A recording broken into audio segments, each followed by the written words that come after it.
117. Yeah, it was a 17K base.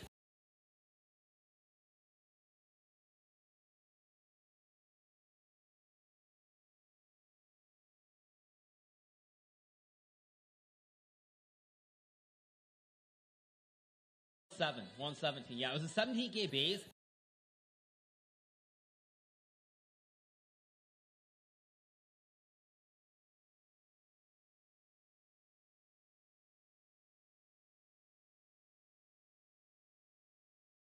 Seven, 117. Yeah, it was a 17K base.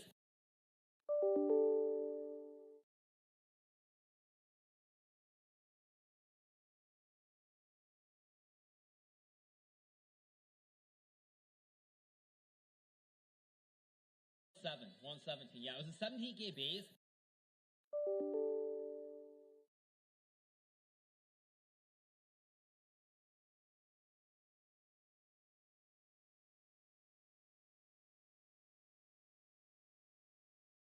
Seven, 117. Yeah, it was a 17K base.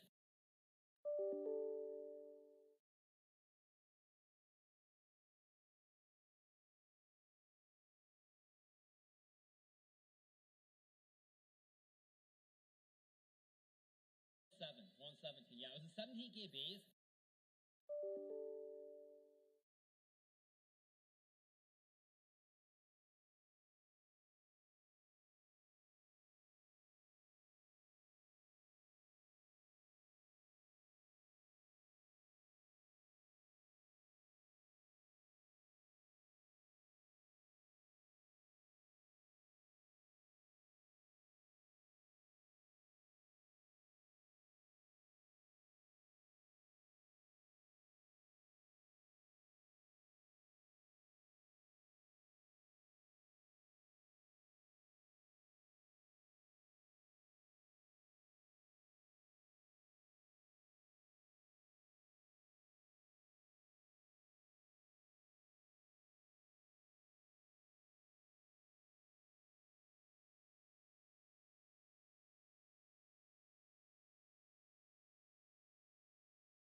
All right, welcome everyone. All right, we're off and running. So far, so good. All the technology is happening. Getting a little bit of echo here. That's okay. We can fix that. Turn that volume down. All right. Welcome to the official inaugural episode of Together We Write. In this weekly broadcast, I'm going to be covering all sorts of topics related to writing that's happening here at the University of Wisconsin-Green Bay and elsewhere. The topics that are covered in this weekly stream are going to be fairly constrained to topics that I'm covering in class for the time being. Eventually, I hope that we get some submissions for reviewing. I would like this to eventually be another way of, especially for those of you who are taking online courses, just another way of getting some feedback. If you have any sort of writing that you would like some feedback on, I've got some information that you can use. I've got a form that you could submit. If you are here at the UWGB campus or enrolled in one of our courses, you can easily find me and shoot me an email, and I can send you that form. If you're in my classes already or one of the Writing Foundations courses here on campus, you also have access to this as well. Just shoot your instructor an email and ask them. Anyway, we'll see what happens. All right, so this has been a long time coming. I started working on this sometime last semester. If you look on the channel, there are a number of videos on their early attempts, getting the technology right. Usually takes a little bit of time, especially. I'm in awe of streamers who have teams of people who are doing the production. It really is a lot of work. Always amazing. But anyway. What are we talking about today? Emails and correspondence. Like all good writing, we often start with this blank page here. We'll get to that in a minute. First off, this stream is made possible by the good folks over at Cattle and a teaching enhancement grant that was used to purchase a lot of this equipment that I've got hanging over my head here and attaching me to the computer and all this good stuff. But thanks for their support for this. Also, thanks to our Writing Foundations program, especially Jenny Young, who's running the show there, for their support in just letting this carry on. All right. So anyway, if you're watching this, if you've ever seen this before, chances are slim. Kind of kept things low profile. This will probably be the third or fourth time I've done a video about emails. And the first one, believe it or not, I think I spent about 2 hours talking about emails alone, not even correspondence in general. So I think based on that experience and those that are similar, I'm going to keep it fairly short for about an hour, hopefully not spending the entire time talking about the topic, but eventually would like to get some submissions for review. All right. Let's go ahead and jump into it. Actually, I had a conversation recently with my folks, actually, about email. And I remember must have been about 10, 15 years ago, that we had a similar discussion about the death of email, and no one was going to be using email anymore. And text messages and any sort of SMS channel was going to be the way to go. Social media was going to kill email. And up through 2019, 2020, things largely remain the same, although email isn't something that it was no longer the primary mode of communication between friends and family members. It was certainly was used. It took the place of traditional mail correspondence. I mean, who mails a letter anymore? So email is still alive and kicking. So up until that point, and it's through, it seemed to carry on largely unaffected up until COVID, and wherein everyone or a vast majority of folks here in the States were quarantined, we were working from home, and email became not only proliferated and seemed to just explode, but it actually became a source of stress and other negative feelings, right? We were just becoming inundated by emails.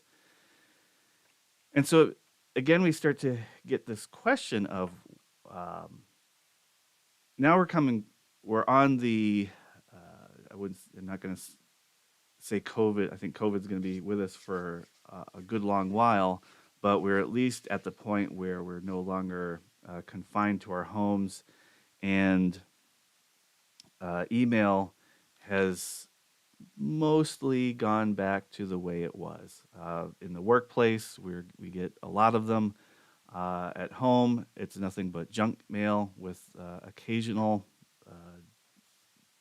important emails scattered in there that get buried. But a New Yorker piece, the author escapes me, but I think the title was "Email is Making Us Miserable," and was happening for a number of reasons. And one of the reasons we're talking about today, one of the reasons I talk about emails in class. In fact, students in most of my courses are writing their emails for tomorrow or for this week. It's their first assignment. And take a step back. When I first started at UWGB, I asked a number of people, both on campus and off, business leaders in the area, entrepreneurs, professionals, as well as instructors from the School of Business here. Hey, what do you need us to be teaching students of this professional writing for business majors course that I was slated to teach the fall? Email. Across the board, the response was we really need students to understand what it takes to put together a professional email. And that was surprising, largely because I had not really experienced that before. Most of the emails I had gotten from students at that point were informal, mostly because I assumed because I teach a fairly informal environment in my courses. Never thought about it. But sure enough, as you start to look at some of the past emails, it is striking. Even those who don't know me, and this is not just for students, just in general, and you can tell there's a certain level of training it comes through in your email, and I think that's one of the qualities of writing that we'll be talking about in this series. Your professional persona comes through in your writing, and so that's why it's extremely important to be thinking about how you're composing anything in the professional realm, but for a number of reasons. But one of the biggest ones is that reflects you, your attitudes, your perspectives, your respect, privilege. There's a lot that resonates through your writing. So, but the purpose of this is not to talk about email, the essence of an email. We're really talking about piece by piece. How do we get this done? So, let's see. So if you are in one of my courses, you probably have access to this Anatomy of an Email handout. It's sort of my guide. You can review that. If you're not in one of my courses and are interested in getting your hands on this, please let me know. I'm more than happy to share it. Let's see. All right, but I'm going to slide this over so it's not a distraction, but I am going to use it as a guide because some of these things it takes a little bit to remember. All right, so here's my Outlook window. It's the tool that we use here on campus. We're a Microsoft campus, so we have access to Outlook, and here's our familiar window. Looks remarkably like most word processors, which I will say that would be my first suggestion regarding emails is to start off, especially an email that's a little bit longer, starting that off in a word processor.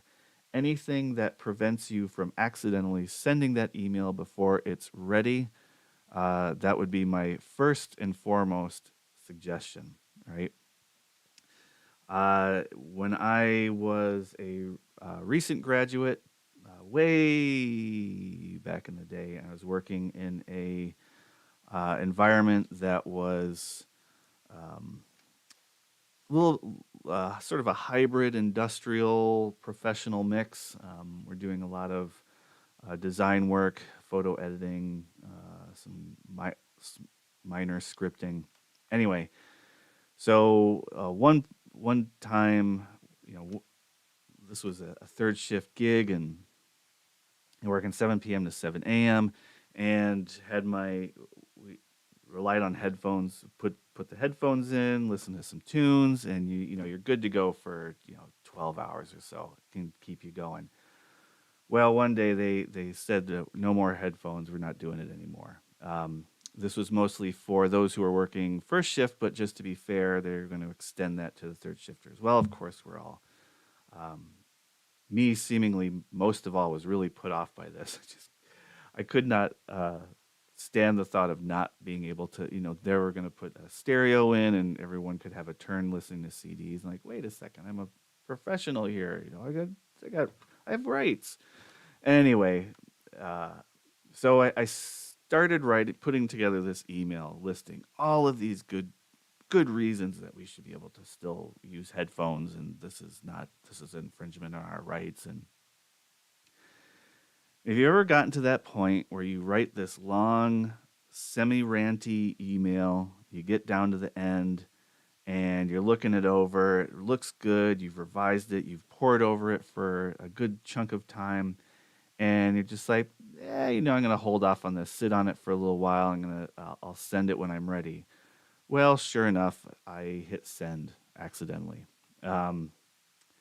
And by the next day I went into work, I had a fresh email from our supervisor who I had sent the email to, scathing email, which was copied to all the other supervisors across in the department.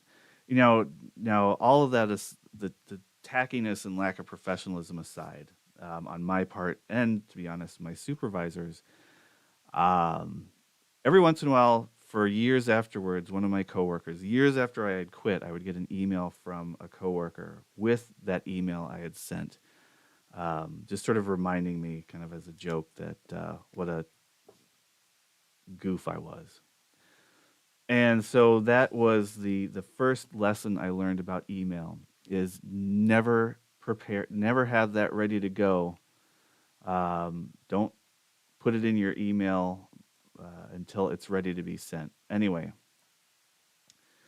so one of the things I should warn you about this stream is that it's going to be peppered with lame, meandering anecdotes about my experience and why I think that certain things that I'm going to talk about are important. So anyway, let's see. Here we have our email, but I'm not going to start that. The first thing you're going to want to do, like I said, I'll start it off in a Word document, something that's offline ideally, so it's not going to be sent. And I'm just gonna, start with a subject line. Subject line, just like our introduction, is going to be the probably the one most important pieces of information that you're going to put on here, right?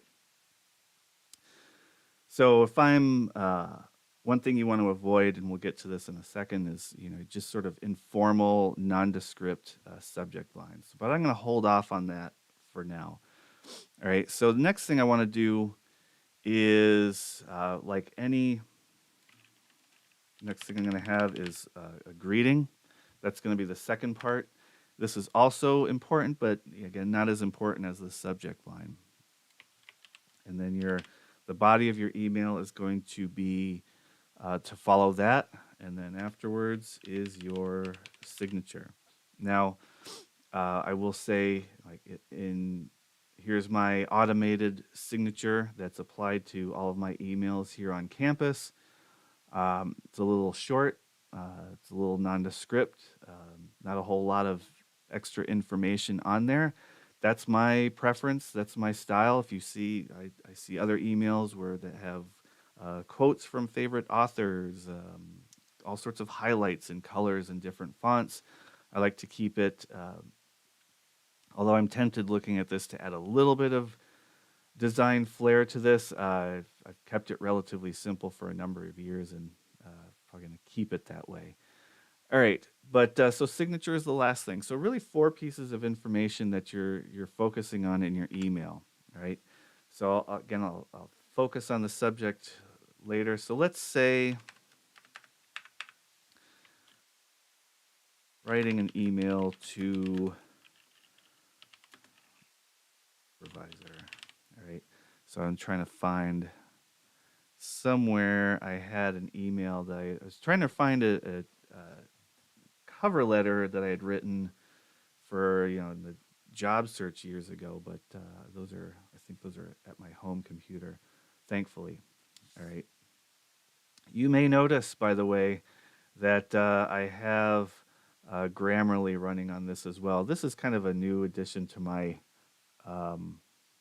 writing process, and I'm not entirely sure how long it's going to stick around, but have been mildly impressed both with how many errors of mine it catches, but also just got an email yesterday sort of summarizing a lot of different qualities of my writing, which was really fascinating. A student mentioned Grammarly to me last semester and have used it ever since. Really helpful. Definitely a tool that's worth keeping around, especially if you're looking for clean, sort of generic professional writing. It's a good tool for that.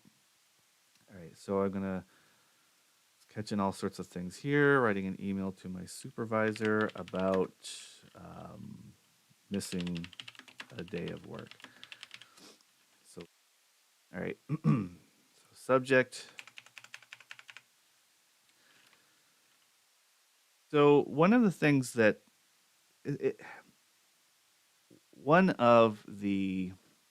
I think the biggest, one of the weird things about email and a lot of media, a lot of digital writing comes from its root in traditional, or I shouldn't even say traditional anymore, analog versions that came before it, right? So we have in emails this, and this actually came up last semester. Well, if I'm writing this email and I say, dear Mr. Dear Ms. Let's see, this always gets me hung up on the names. Okay, Ms. Wheatley. All right. So I add my greeting. It's weird. The dear, it's a greeting that I get hung up on a lot more than I probably should. I always like, well, if I don't really know this person, or if this is, what sort of um, relationship do I have with that person? Dear is usually how I would greet a family member or a friend. Or back when I was really feeling like I have to do something different with everything, I'd say dearest. But I think what is common now is hello or even Ms. Wheatley. Dear also works, but I point this out only because this is sort of the level of um, scrutiny that when it comes to writing, this is you really need to start thinking about every single term, especially in professional writing, because the more writing, it means the more reading that you are asking your uh, the reader to deal with. All right, so especially with professional emails, they need to be short, clear, and clear and concise as possible.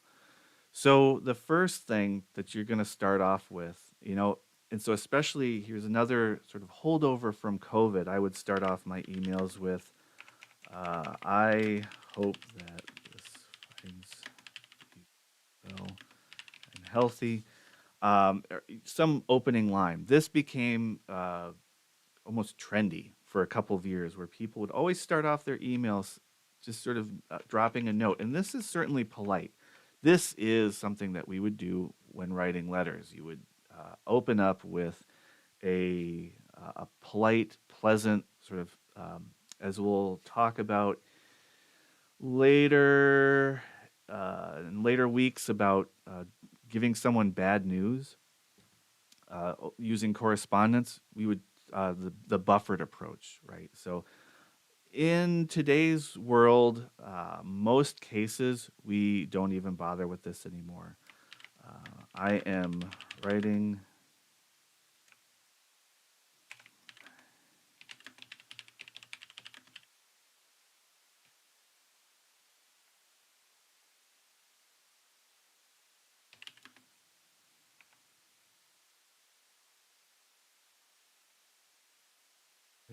to inform you of writing to let you know that I will not be able to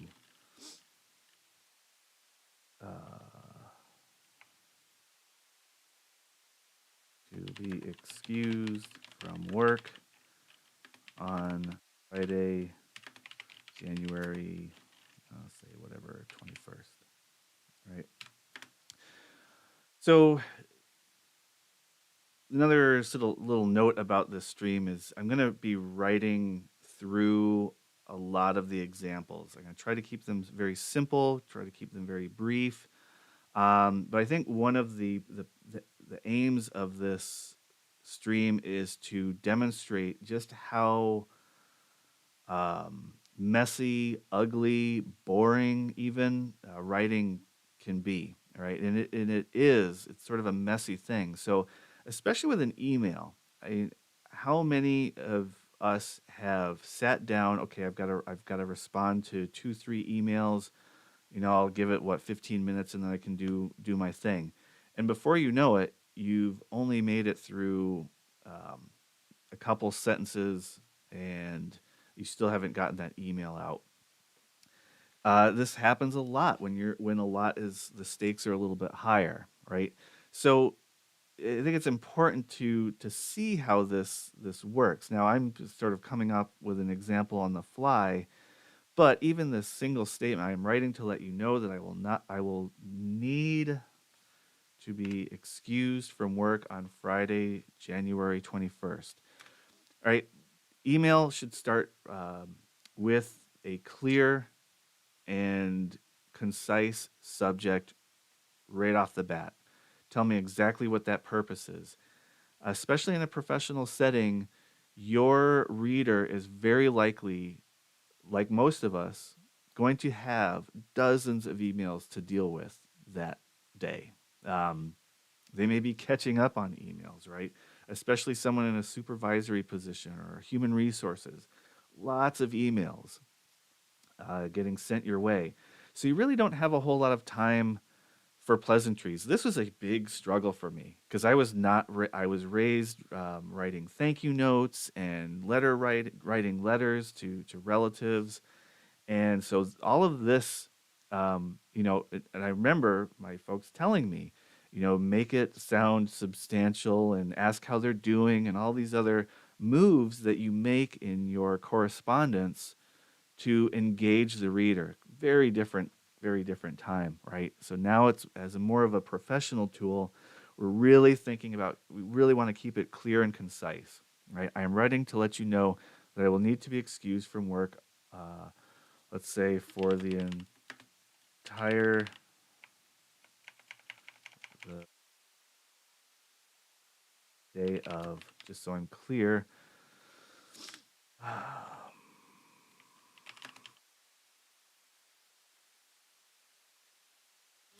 Absence is to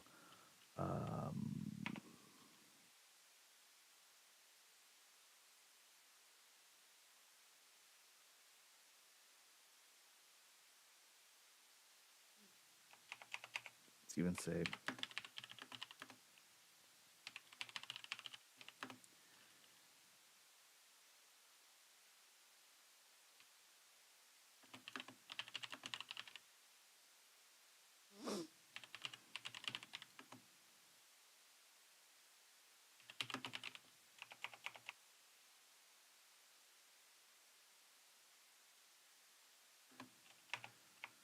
I will need to be excused from work the day of to attend to some medical appointments.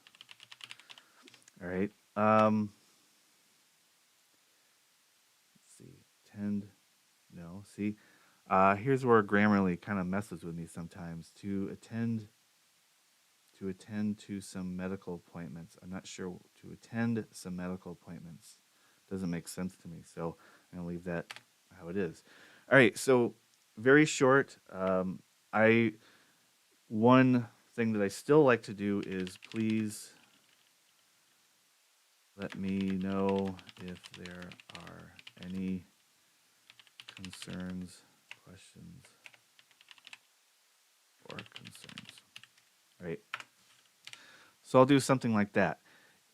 In the case where I am I will need to be excused. Notice the language that I'm using here.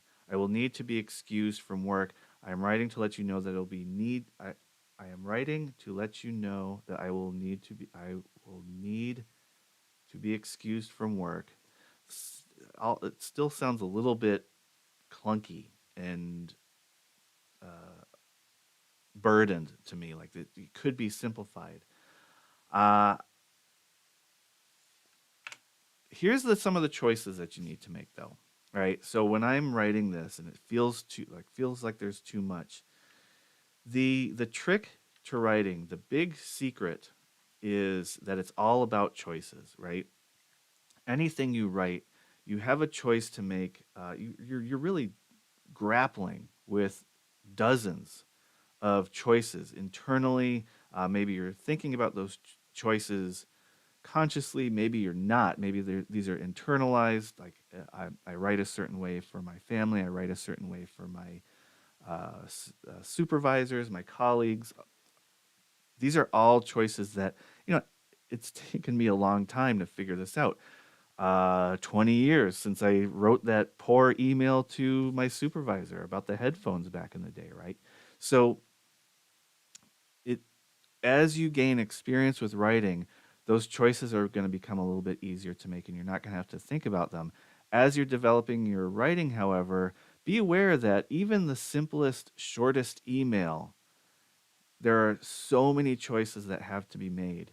And I think going back to the big ask that people were making, hey, we need people to write better emails. This is where that comes from.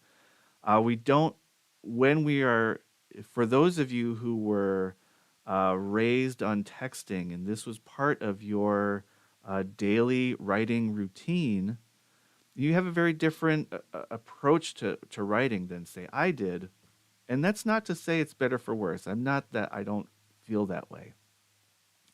But I think, you know, as poorly as I text, you know, I feel like I do write more old school forms of writing a little bit better because I was always thinking about those choices. It was something part of my upbringing. Um, so these choices I am writing to let you know that. Well, it's a little bit extra. I don't need it. I am writing to let you know, but look at the difference. I am writing to let you know that I will need to be excused from work the day of Friday, January 21st to attend to some medical appointments. I'm almost out of breath just reading that out loud, so it does feel a little bit heavy. Versus, I will need to be excused from work the day of Friday, January 21st to attend to some medical appointments. What are some of the uh, concerns there? Like for me right now, the concern that I'm feeling is that it seems a little bit too curt, a little bit too abrupt. Like I'm making a demand without adding that little bit of information to pad it a little bit, right? So if I go back, and I'm just going to leave that because it gives a little bit of adding rather than making a demand. Because I will need to be excused. So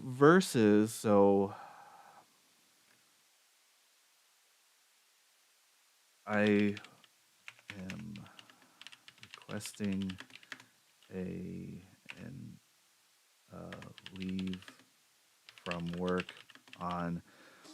Notice the difference here. If I were to keep writing this, you know, it's a little bit softer. It's not as abrupt or curt. However, this is a medical appointment. If you've ever had to schedule medical appointments, you know that you often have to schedule them a good deal of time in advance, right? So this isn't something like if I've got my appointment and I've got it, several months in advance, I'm going to let them know that I need to be excused from work with ample time. And in fact, this should probably be like February or something, right? So give them plenty of time. As soon as I know, they should know. All right, please let me know if there are any questions or concerns. This is how I continue to close off all of my emails.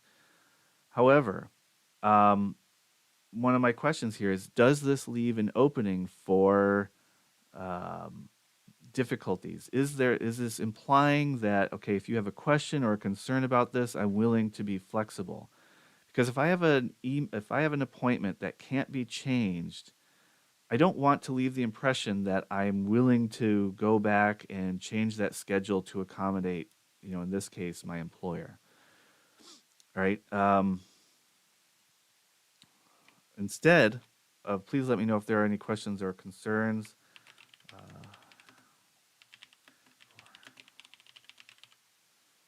I'm just going to say thank you for your attention.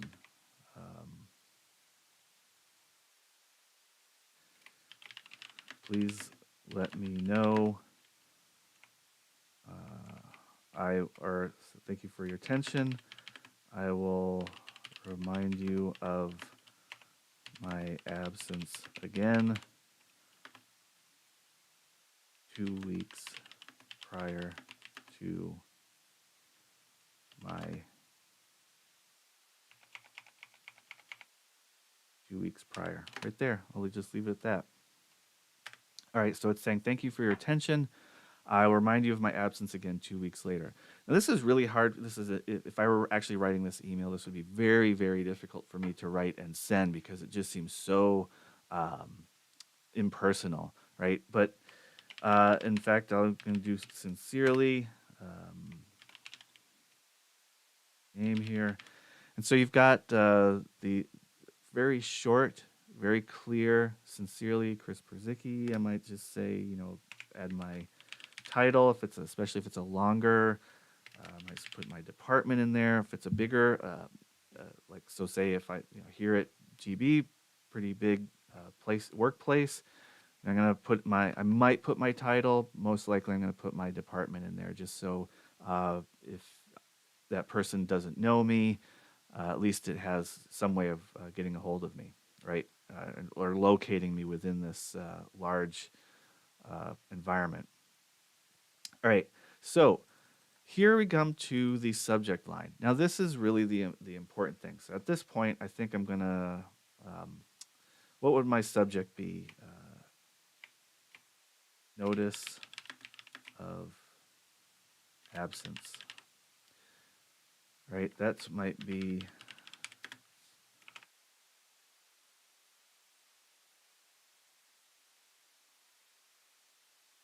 I'm gonna leave it at that. I'm not going to put absence request or request to be excused.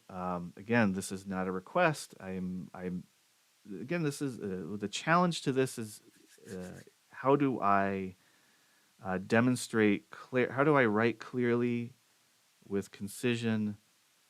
In this particular case, it means eliminating a lot of that ambiguity. Really making sure that my needs are clear, but I'm also addressing the needs of the employer, or in this case, my supervisor.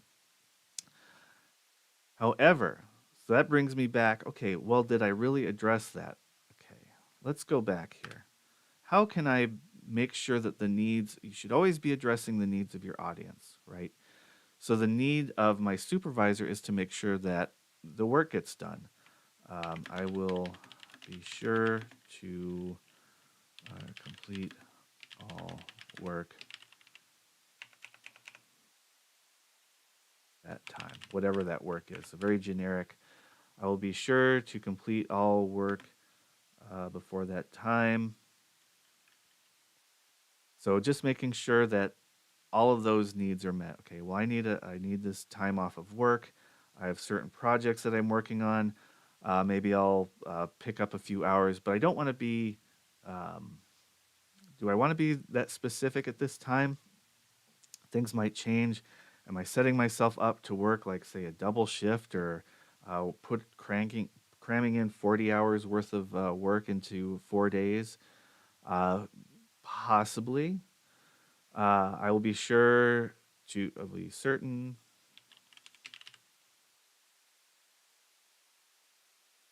Right. So, however, whatever details, at least letting them know. But here's another thing to keep in mind, especially with professional correspondence like emails, especially in a larger company or agency. If you have an HR department, or even if you don't, those emails are records, right? Those are records of your employment, your function, your whatever you write in email is going to be preserved, and so and you should assume it's going to be going into your file for safekeeping, right? So I can guarantee you that my email about headphones is still in a file somewhere, maybe. Um, anyway, so here we have our email. I have my subject, very clear, very concise. I have my greeting, professional. I'm writing to let you know that I will need to be excused from work Friday, February 21st, to attend to some medical appointments. Still don't know why that's attend some medical appointments. That's weird. Thank you for your attention. I will remind you of my absence again 2 weeks prior. All right, sincerely, me. All right, so now that I've got my email written out in my Word file, I'm going to open up my email now. All right, so before we start plopping everything into the various fields, it's worth kind of going over all of the little bits and pieces of that go into an email, and some of the I'm using, like I said, Outlook. I also use Google Mail. other tools, but this is pretty, I mean, Microsoft's about as vanilla as you can get. So I just got to demonstrate a few things. All right, so we've got our two. I am not going to put the recipient in that field. I'm not going to touch that field until this email is ready to go. All right. So that is one measure to prevent you from accidentally sending an email. For the same reason, I'm also not going to put anything into the subject line yet. What I am going to do is I'm just going to go ahead and copy all this, format it.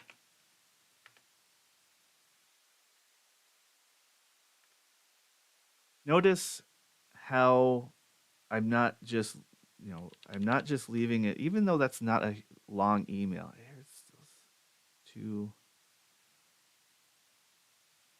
attend some medical appointments.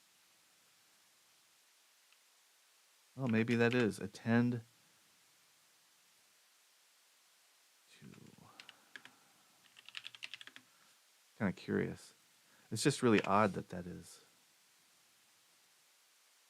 Attend it. Okay.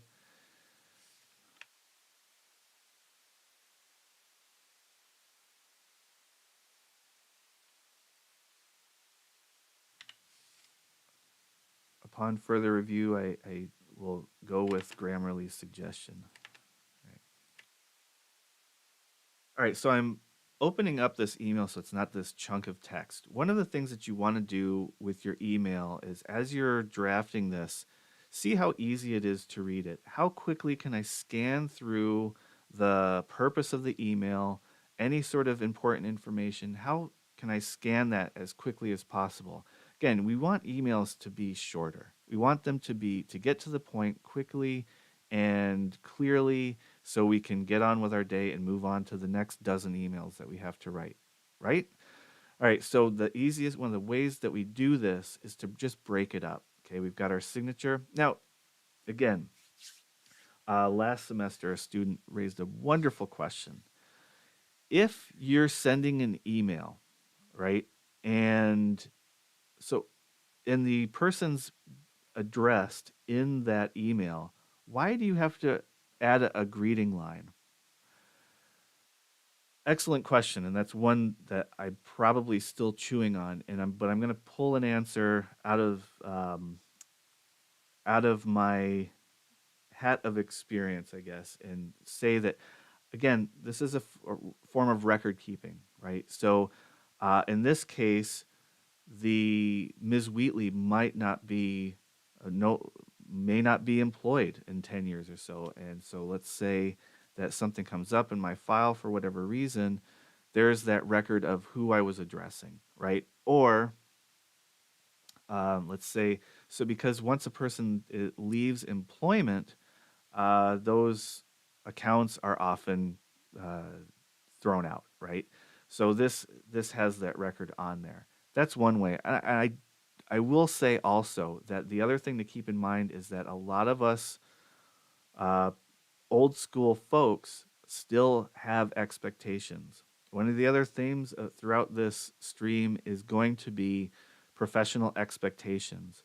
So you have a number of us out there who are, I mean, I'm not really offended by this, but it seems a little too abrasive when you don't add that greeting line, when you don't have that, what's the word, that greeting, that dear on it's very jarring. Okay, so that's something to keep in mind.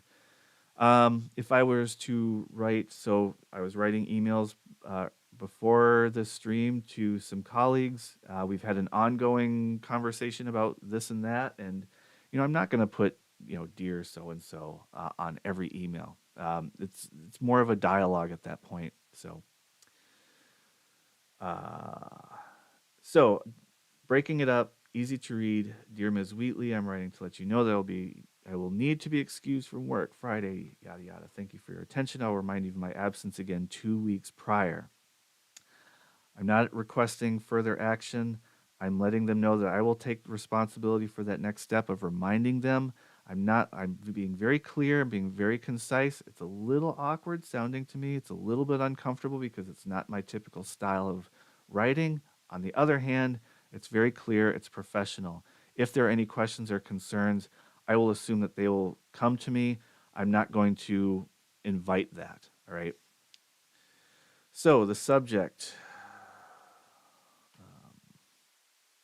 notice of absence. Okay. All right. So here I've got my subject. Subject should be very clear and to the point. Okay. So if I were to open up Outlook, if you open up your email client right now, what you're going to see is a list of subject headings. And oftentimes, when I'm scanning through there, that's going to determine which ones I'm going to prioritize, right? So, notice of absence, notice it's not urgent, so I'm not going to put urgent on there because that would not be cool to put urgent on an email if it's not of an emergency or urgent nature. I'm going to say notice of absence. I'm not going to put it in all caps. I'm just going to say keep it short and clean, right? I'm not going to add any details. I'm just going to say what it is, what the intent of that email is, right? So one of the things you see is like a lot of all caps, or you see urgent because the person sending it, it's urgent to them. But what also you have to keep in mind is most of our professional email services have tools embedded in there that can sort out what they suspect is spam. So, for example, Outlook will flag all sorts of emails here at work that it looks suspicious. And if I go through there, chances are there's 2 or 3 that are legitimate emails, but they're just written so they're almost, I wouldn't say marketing necessarily, but they're written with a marketing flair that my professional email that's a little bit stricter than, say, my Gmail account is going to say, hey, this looks like spam, or this is probably not something that we want floating around in our email space. All right. So we've got a couple other little things here. Copy, what I might do is copy this to HR just so they have a record of it as well. Depending on your supervisor, they may or may not appreciate that. But especially if you have if, for example, this supervisor is not someone I see very often, I might copy HR onto there, right? However, CC, again, this is a convention from olden days. CC stands for carbon copy. When we would take let's see if I can approximate this. Let's say I've got a letter and I want to send a copy of it. I would put a piece of this carbon paper, which is like this, almost like a sheet of ink. And if you wrote on that, on the top sheet, that carbon would transfer that information onto another sheet below it. So that's how you would make copies. So it's always remarkable to me when I see this, because it is this sort of trapping, copying onto an email. All right, this carbon copy. Let's see. There's one more thing here. Where is it? If I want to, here's the other thing. Blind carbon copy. So BCC, if I wanted to add this, blind carbon copy is when you're sending a copy to someone who you don't want recognized on the thread, right? So maybe I'm going to blind copy myself, like so my home email, for example. I'm not sure why I would do that. But sometimes, so for example, in a classroom situation, if we have working groups, I will suggest, hey, if you have a concern with one of your group members, blind copy me onto the email, right? So most students I found will just will copy me on there, so it's recognized that I'm on that email to get a notice right away. But if it's something that that exchange or is for whatever reason you don't, or here's a better example. Sorry. Let's say that you're writing to a list of people. Like if I want to send an announcement to all of my students, I will I'll add all of those names to the blind copy field. So not everyone has this list of everyone's emails. And that's a way of keeping things a little bit private, right? So that's that. Notice I still have not added my sender on here.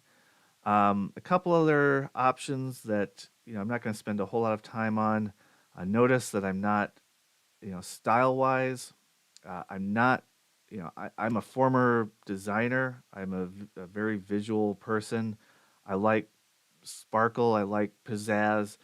And my emails, professional emails, I don't do any of that. I'm not.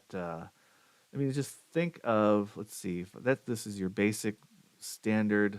Look at all these fonts I've got. I do a lot of goofy stuff, design wise. So look at all these different fonts. And another time we'll talk about style and selecting a good typeface. But there's a reason why this typeface, for example, Calibri, is Microsoft's sort of generic default. I believe another one is, I can't remember. I don't want to say the wrong font because I'll demonstrate my forgetfulness. But anyway, so Calibri is Microsoft's default font here. I haven't changed the settings or anything, I don't think. Very clear, very straightforward. Again, the purpose of any sort of professional, most professional writing, especially emails, is to get a message across clearly and concisely. So I want to be able to scan this. Excuse me. These fonts, what we call sans serif fonts, they are, I'm going to make this a little bit bigger for legibility, right? Sans serif doesn't have any of those, I can't remember the terms anymore. The feet and tails that you have, the serifs in a serif font, which is something along the lines of another favorite, Times New Roman. Okay. So these little, if you notice, the eye has this little cap and the little feet down there. One of these, maybe before next time, I'll refresh my memory on all of the terminology. Typography is wonderful. This sans serif font these are used for easy reading.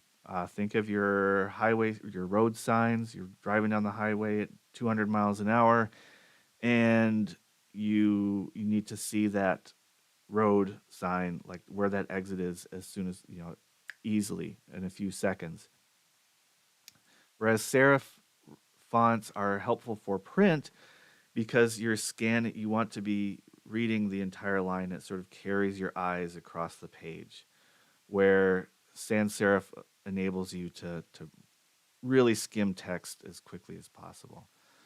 So always, especially if it's a digital piece, make sure that font is as I would say, without much exception, I would always keep it a sans serif font for digital writing. So yeah, no hand scripts, none of that. Keep it very simple and clean. All right, so that looks like a very typical standard email that I would write. All right. Let's see if there's any attachments. Attachments should be small. Consider your recipient's poor email box and all of those attachments. You put a copy of your 83 PowerPoint slide deck you attach that, that's going to overwhelm their system and probably be rejected. Those file sizes have to be pretty small, so be careful of what you send, and the size. All right. Now also notice no images in here. I don't have any images in my email. Not gonna again add more junk into your email. And I'm certainly prone to attaching goofy memes or something in a response email, but that's very rarely anymore. We have other platforms to do this on. All right, so let's see what else. Insert, like I'm not too worried about any of this stuff, the icons and the shapes. You don't see that too often. A lot of this stuff is no colors. The reason that we were keeping it, one of the big reasons that we keep it black is for the highest contrast possible, for out of consideration for just eyesight. Okay, any sort of differences in colors, if I'm going to start putting red text or blue text to be fancy, it just causes more eye strain. So again, to get back to that New Yorker piece, why is email making us miserable? Because it's exhausting us. So again, thinking about your audience, you got the purpose is clear. This is an email that I hope is not only just not offensive, but just not obtrusive in your day to day. So while my excuse from work on February 21st may cause some issues, you know, this is as far as my email is concerned, I've got all my bases covered. See what else? I don't have anything bolded, nothing highlighted, although I just sent an email yesterday with a couple highlights in there. Developer, I'm not going to worry too much. That's, if I were designing a form, like, so if I wanted to put a text input field in here for some reason, I might do that. But again, I'm not too worried about this. Attaches Adobe PDF. Yeah, pretty streamlined, pretty straightforward. I'm not going to worry about encrypting or any of this stuff. I might save it as, let's see if I can count privacy. There are usually some settings in here that your office workplace admin might have turned on, but otherwise I leave that alone. Not too worried about this. All right. Well, it's about that time. I want to keep this under an hour. I don't want to go over. Saved a draft of this message for you. Do you want to keep it? Let's go ahead and cancel it. But I am going to put this.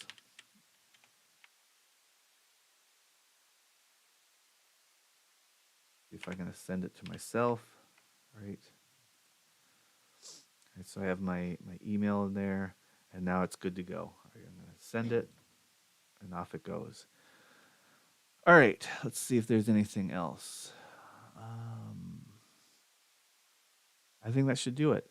Yeah, again, an hour talking about emails. It can be done.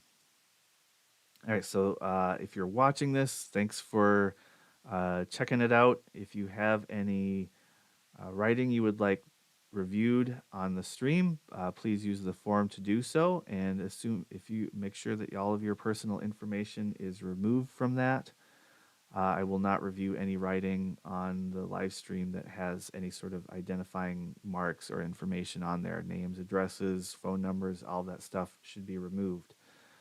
I'm trying to think what else. Well, that should do it, I think. Our next stream will be on Tuesday, same time, where we're going to be talking about memos. Which is a little bit different form of correspondence. I might talk about cover letters a little bit, but for now, I think that's a wrap. Well, for those of you at UWGB, I hope your first week has been going well. We had a little bit of sun yesterday, but I think I think we're done with the sun until April at this point. So have a great week. Have a good weekend.